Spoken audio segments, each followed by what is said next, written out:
เดี๋ยวนี้ผู้นำอเมริกาเนี่ยเขาบอกว่าอะไรว่าเขาจะมีสิทธิปกป้องเขาจะขึ้นล่มหรือว่าเขาจะเฮ็ดหยังกับเรื่องของเขาหรอกบางเทื่อเขาว่าจะนี่เขาแบบว่ามีใจแบบว่าบุกบืนนะเขาให้เฮ็ดใส่เขาจะจับหรือว่าเขาจะค้นล่มก็ยาผู้นำอเมริกาคือรุ่นน้องความเอางั้นเลยบางเทื่อเขาว่าลาออกเขาบ่ลาออกเลยเขาก็ดื้ออยู่หั่นหรือว่าคือเขาค้นล่มคือเขาจะเฮ็ดหยังกับมันบ่วงของเขาแหละเดี๋ยวนี้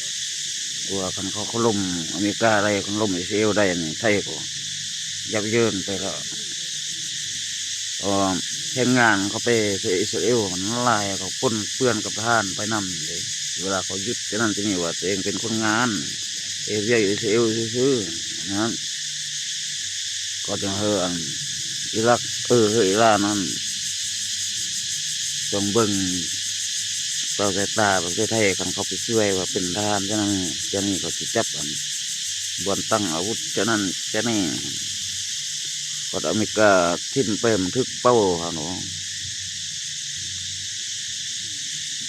นำอเมริกา